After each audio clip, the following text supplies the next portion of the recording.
अस्सलामुअलैकुम प्यारे बच्चों। जमात सोइम के नए सबक की खाके के साथ हम आपके सामने मौजूद हैं।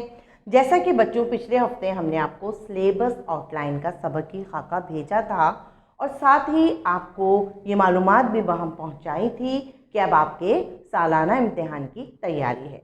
तो उसी तैयारी के सिलसिले में अब हम जो लेसन आपको भेज रहे हैं वो अयादाए कुल्ली है, यानी वो तमाम सिलेबस आउटलाइन के असबाक, नज़ूम और वर्क जो आपकी कॉपी में मौजूद है, अब हम उसका रिवीजन, दोहराना या अयादा करवाएंगे। तो इस सिलसिले में हमने सबसे पहले जो चीज़ मुंतखब की है आपके सिलेबस से वो है हिस्साए नज़्म। तो आपके सिलेबस आउटलाइन में 3 नज़ूम हैं। सबसे पहले है नज़्म अल्लाह ने, ठीक है बेटा, और ये आपने माहे जुलाई में पढ़ी थी। उसके बाद हमारी दूसरी नज़म है भाई भुलक्कड़। जी, याद आ गई आपको ये नज़म? बहुत मज़ाहिया सी ये नज़म थी जो कि हमने माहे नवंबर में पढ़ी थी। फिर हमारी तीसरी नज़म थी और ये हमने पिछले महीने पढ़ी थी, यानी नज़्म बरसात माहे अप्रैल का हिस्सा थी। ठीक है बेटा, तो ये हमारी 3 नज़ूम जो आपके सालाना इम्तिहान में शामिल हैं और जिनका अयादा करना बहुत ज़रूरी है, वो ये 3 हैं, अल्लाह ने, भाई भुलक्कड़ और बरसात। आइए देखते हैं सबसे पहली नज़्म जो कि आपकी किताब की सफ़ा नंबर 5 पे मौजूद है। इसका नाम है अल्लाह ने। और बेटा ये नज़्म जो है ये हम्द है, ये अल्लाह पाक की तारीफ़ व तौसीफ़ बयान की गई है। आइए देखते हैं इनायत अली ख़ान टोंकी इस नज़्म में क्या फरमा रहे हैं। वो कहते हैं, सूरज चांद बनाए किसने, अल्लाह ने, बाग में फूल खिलाए किसने, अल्लाह ने, अल्लाह ने, अल्लाह ने, हमारे अल्लाह ने, अल्लाह ने, हाँ प्यारे प्यारे अल्लाह ने, किसने परिंदों को उड़ना सिखाया और मछली को पानी में तैराया है, अल्लाह ने, अल्लाह ने, अल्लाह ने, हमारे अल्लाह ने, अल्लाह ने, हाँ प्यारे प्यारे अल्लाह ने, किसने किया है पैदा अब्बू अम्मी को, प्यारे प्यारे भैया को और बाजी को, अल्लाह ने, अल्लाह ने, अल्लाह ने, हमारे अल्लाह ने, अल्लाह ने, हमारे प्यारे प्यारे अल्लाह ने, किसने नबी भेजे हमको समझाने को, समझाने और सीधी राह दिखाने को, अल्लाह ने, अल्लाह ने, अल्लाह ने, हमारे अल्लाह ने, अल्लाह ने, हाँ प्यारे प्यारे अल्लाह ने। ठीक है बेटा, तो इस नज़्म में जैसा कि आपको पहले भी बयान किया गया कि अल्लाह ताला की, अल्लाह पाक की तारीफ़ व तौसीफ़ बयान की गई है और ये बताया है शायर ने कि इस पूरी दुनिया का खालिक और मालिक कौन है, अल्लाह पाक है। यानी ये चाँद, सितारे, सूरज, ज़मीन, आसमान और इस पूरी दुनिया का वजूद, इस दुनिया में हर जानदार और बेजान चीज़ किसकी तख्लीक़ है, अल्लाह पाक की। और अल्लाह पाक ने मछली को अगर पानी में रखा है तो पानी में तैरना भी सिखाया, परिंदों को उड़ना सिखाया और मुख्तलिफ़ किस्म की बोलियाँ सिखाई। फिर इंसानों को पैदा किया जिसमें हमारे अम्मी, अबू, बहन, भाई सब मौजूद हैं। और सबसे बड़ा एहसान अल्लाह पाक ने हम इंसानों पे क्या किया कि तमाम जानदारों पर हमें फ़ौक़ियत दे दिया, अशरफुल मखलूक़ात बनाया। तो अल्लाह पाक खालिक कुल कायनात है, यानी पूरी दुनिया का बनाने वाला और पैदा करने वाला अल्लाह ताला है। और अल्लाह ताला ने हमें दुनिया में बहुत सी नेमतों से और रहमतों से नवाजा है, लिहाजा हमें हर हाल में अल्लाह पाक की इबादत करनी चाहिए और उसका शुक्र अदा करना चाहिए। फिर सिर्फ यही नहीं कि हमें इंसान और अशरफुल मखलूक बना दिया, बल्कि हमारी हिदायत के लिए, हमारी भलाई के लिए, फलाह बहबूद के लिए अल्लाह पाक ने अपने बहुत से नबी भेजे, 1,24,000 पैगंबर भेजे और आप अहमद मुस्तफ़ा मोहम्मद मुश्तबा सल्लल्लाहु अलैहि वसल्लम पर दीन को मुकम्मिल फरमाया। और आप सल्लल्लाहु अलैहि वसल्लम अल्लाह पाक के आखिरी नबी हैं जिन्होंने हमें दुनिया में किस तरह रहना है और अपने आप को किस तरह नफ़े के लिए, फ़ायदे के लिए दुनिया में नेकी के काम करने हैं,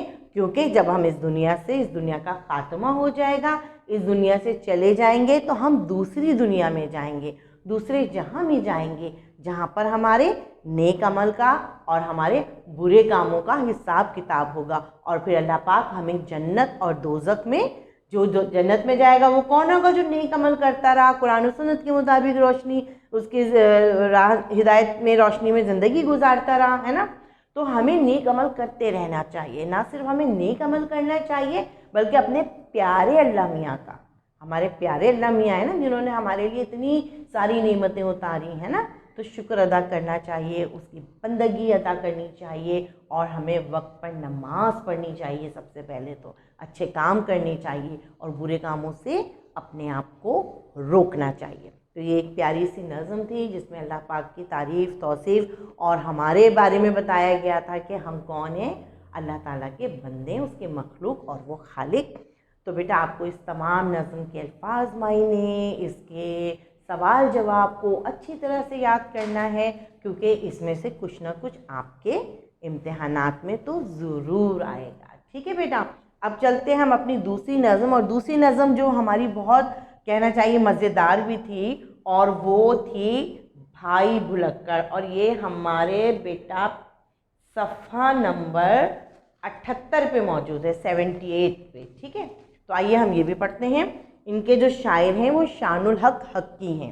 ये कहते हैं, दोस्त हैं अपने भाई भुलक्कड़, बातें सारी उनकी गड़बड़, राह चले तो रास्ता भूलें, बस में जाएं तो बस्ता भूलें। रेल में जब ये हजरत बैठे, पहुँचे 4 स्टेशन आगे, टोपी है तो जूता गायब, जूता है तो मोजा गायब, प्याली में है चमचा उल्टा, फेर रहे हैं कंघा उल्टा। लौट पड़ेंगे चलते चलते, चौंक उठेंगे बैठे बैठे, सौदा लेकर दाम ना देंगे, और दाम दिए तो चीज़ ना लेंगे। भुलक्कड़ दरअसल कहते हैं भूलने वाले को, कोई ऐसा शख्स जो हर बात को भूल जाता हो। अब यहाँ जिस शख्सियत पे या जिस किरदार पे शायर ने नज़म लिखी है, उसके शख्स के ऊपर उन्होंने इस नज़म का उन्वान लिखा है भाई भुलक्कड़। यानी एक ऐसा शख्स, एक ऐसा भाई, एक हमारा ऐसा कोई दोस्त या साथी कि जो हर बात भूल जाता है। अब वो जब भूल जाते हैं हर बात, तो वो क्या क्या काम करते हैं? वो जूता पहन लेते हैं, मोजा नहीं पहन पाते, वो कहीं जा रहे होते हैं तो फिर वो जाना भूल जाते हैं, वापस पलट के आने लगते हैं, वो कंघी करते हैं तो उल्टी करते हैं। यानी वो मुस्तकिल जो भी अपने रोज़मर्रा के काम कर रहे हैं उसमें गलतियां कर रहे हैं, क्योंकि उन्हें भूलने की आदत है। और वो हमारे दोस्त हैं और सारी बातें उनकी गड़बड़ हैं, यानी हर चीज़ वो उल्टी करते हैं। अच्छा, बस में बैठे तो बस्ता भूल जाते हैं, यानी वो जब स्कूल जाने के लिए बस में सवार होते हैं तो भूल जाते हैं कि स्कूल का बैग तो घर में ही रह गया। यानी वो इस तरह की चीज़ें और हरकतें करते हैं। अब ये नज़म आपको पढ़ाने का मकसद क्या था? पढ़ाने का मकसद ये था कि ऐसे बच्चे जो अपना काम वक्त पर नहीं करते और भूल जाते हैं, याद नहीं रखते, जो जिम्मेदार नहीं होते, फिर उनका मजाक बनता है, वो कामयाब नहीं होते। तो आपको ऐसा बिल्कुल नहीं करना है। आपको क्या करना है? हर काम को जिम्मेदारी से सोच के, समझ के और याद करके करना है। और जहाँ बात याद करने की आई तो बेटा आपको अपने तमाम मश्की सवालात के जवाबात याद करने हैं। भूलिएगा नहीं भाई भुलक्कड़ की तरह, वरना आपके इम्तिहान का पर्चा खराब हो जाएगा। ठीक है बेटा, तो ये एक नज़म थी। इस नज़म के अल्फाज, मायने, इस नज़म के सवाल जवाब अच्छी तरह से याद करने, ना सिर्फ याद करने हैं बल्कि आपको एक रफ कॉपी लेके उनकी मश्क भी करनी है। जी हाँ, आपने अपना टेस्ट खुद लेना है। आप अपने सवालात लिखिए किताब से देख के और उनके जवाबात याद करके लिखिए, आपके इम्तिहान की तैयारी बहुत अच्छी हो जाएगी। हमारी तीसरी नज़म जो हमारे सिलेबस आउटलाइन में मौजूद है वो नज़म है बरसात, और ये आपकी किताब के सफ़ा नंबर 58 यानी 58 पर मौजूद है। आइए देखते हैं इसमें शायर मोहम्मद इस्माइल मीरठी, जिनको बच्चों के शायर कहा जाता है, वो क्या फरमाते हैं। वो कहते हैं, वो देखो उठी काली काली घटा, है चारों तरफ छा जाने वाली घटा, घटा के जो आने की आहट हुई, हवा में भी एक सनसनाहट हुई, घटा आन के जो मी बरस आ गई, तो बेजान मट्टी में जान आ गई, ज़मीं सब्ज़े से लहलहाने लगी, किसानों की मेहनत ठिकाने लगी, जड़ी बूटियाँ पेड़ आए निकल, अजब बेल बूटे अजब फूल फल। हर एक पेड़ का एक नया ढंग है, हर एक फूल का एक नया रंग है। ये 2 दिन में क्या माजरा हो गया कि जंगल का जंगल हरा हो गया। जी, आपको याद होगा जब हमने ये नज़्म पढ़ी थी तो हमने उस मौसम को भी इंजॉय किया था, यानी बरसात के मौसम की हमने सारी बातें याद की थी। और ये जो बरसात है, मौसमों का तब्दीली है, मौसमों का आना जाना है, गर्मी का होना, सूरज का निकलना, ये तमाम किसकी निशानदेही करता है, किसकी तरफ इशारा करता है? अल्लाह पाक की, खालिक कुल कायनात की, कि ये मौसमों का आना जाना इंसान के बस की बात नहीं है, बल्कि ये अल्लाह ताला के हाथ में है।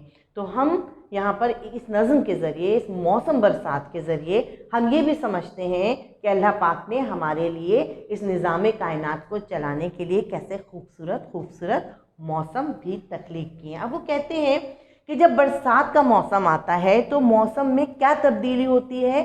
चारों तरफ काली घटाएं छा जाती हैं, ठंडी हवाएं चलने लगती हैं, और उसके बाद जब घटा आती है और बादलों की गड़गड़ाहट होती है। गड़गड़ाहट समझते हैं? बादल जब आपस में रगड़ खाते हैं, टकराते हैं तो बारिश होती है ना बेटा। तो जब ये आवाज़ आती है तो क्या होता है? एक सनसनाहट सी होती है, यानी छोटे बच्चे तो डर जाते हैं बादलों की गरज के साथ, और सनसनाहट यानी लोगों को ये एहसास होने लगता है कि अब मौसम तब्दील हो गया या अब बारिश होने वाली है। फिर क्या होता है कि घटा आती है, काली घटा आती है, और मी कहते हैं बेटा बारिश को। तो बारिश बरसने लगती है, आसमान से बारिश बरसने लगती है। तो ऐसा लगता है कि गर्मी की वजह से या धूप की वजह से जो मौसम इससे पहले था, और मिट्टी जो है ऐसा लगता था खुश्क है, बेजान है, जब वो गीली होती है तो एक तो उसमें से सूंधी सूंधी खुशबू आती है, और उसके बाद ऐसा लगता है कि मिट्टी में जान आ गई है ना बेटा। तो मिट्टी जो है उसमें जान आ जाती है, वो महकने लगती है। फिर क्या होता है कि जो किसान होते हैं, जिन्होंने खेतों में अपनी फसल लगाई होती है, बीज बोए होते हैं, तो जब उनको वाफिर मिकदार में, ज़्यादा मिकदार में पानी मिलता है तो उनकी फसल जल्दी तैयार होने लगती है, और जो भी उनकी फसल होती है, खेत होती है, वो लहलहाने लगते हैं। हवा चलती है, खुशगवार मौसम होता है, पानी की फरावानी होती है, तो कहते हैं शायद कि किसानों की मेहनत ठिकाने लगी। फिर कहते हैं कि जड़ी बूटियां पेड़ आए निकल, यानी आपने देखा होगा कि जब बारिश होती है तो जहाँ दरख्तों के पौधों पे नए नए पत्ते आने लगते हैं, वहीं पर कुछ खौदरो यानी खुद ब खुद उगने वाले पौधे भी, जड़ी बूटियां भी ज़मीन से निकल आती हैं। होता क्या है कि बेटा ये जो परिंदे होते हैं ये बहुत सारे पेड़ों के फल खाते हैं और फूल खाते हैं, और इनके बीजों को इधर उधर फेंक देते हैं। तो उससे क्या होता है, ज़मीन पे ये चीज़ें पड़ी हुई होती हैं, और मिट्टी के उड़ने से और उस आमदोरफ्त से या हरकत से वो ज़मीन के थोड़े से नीचे हो जाती हैं, और जब बारिश बरसती है तो उनमें से पौधे निकल आते हैं। और बाज़ पौधे ऐसे होते हैं जो कि जड़ी बूटियाँ होती हैं, यानी उनका कोई बीज नहीं पड़ा होता, लेकिन वो खुद ब खुद अल्लाह ताला इस दुनिया में हर पौधे को, हर जानदार को अल्लाह पाक ही इस दुनिया में लाते हैं। तो अल्लाह पाक की कुदरत से वो जड़ी बूटियाँ ज़मीन से निकल आती हैं। अब क्या होता है, जैसा मैंने कहा कि दरख्त और ये सब लहलहाने लगते हैं। सिर्फ दरख्त की बात नहीं करूँगी बेटा, यहाँ पे आपने देखा होगा बहुत सारी इमारतें भी पानी के पड़ने से धुल जाती हैं और निखर जाती हैं, साफ़ सुथरी लगने लगती हैं। ऐसा लगता है कि किसी ने जो है वाइपर चला दिया पूरे माहौल पर और हर चीज़ चमकने लगी। तो इसी तरह एक खुशनुमा सा मंजर नज़र आता है, और बरसात के मुसलसल होने से ऐसा लगता है कि ये जो वीराना था, ये जो जंगल था, ये हरा भरा हो गया। तो ये हमारी 3 नज़ूम थी बेटा, जिनके मुतालिक हमने थोड़ा सा रिकैप्चुलेशन किया, इयादा किया, और मुझे यकीन है कि मेरे प्यारे बच्चे जमात सोइम के तमाम स्टूडेंट्स बहुत अच्छी तरह इन तीनों नज़ूम की ना सिर्फ तैयारी करेंगे, बल्कि आने वाले इम्तिहान में आप बहुत अच्छी तरह से इन मश्क के सवालात के जवाबात भी देने के काबिल होंगे। यहाँ एक बात और वजाहत से आपको बताती चलूँ बेटा, कि आपके पास मौजूद आपके व्हाट्सएप ग्रुप पे ये लेसन मौजूद हैं। आपका जो यूट्यूब चैनल है 501 फिल्म्स, वहाँ पर ये लेसन मौजूद हैं। आपको दोबारा इनका इआदा करना है और अच्छी तरह से समझना है, तो आप उन चैनल्स पे जाएं प्लेलिस्ट में और अपने इन लेसन को दोबारा निकालें और एक दफ़ा दोबारा से देखिएगा। ठीक है बेटा, अपना बहुत ज़्यादा ख्याल रखिए। बहुत जल्द दोबारा मुलाकात होती है एक नए सबक की खाके के साथ। अल्लाह हाफिज़।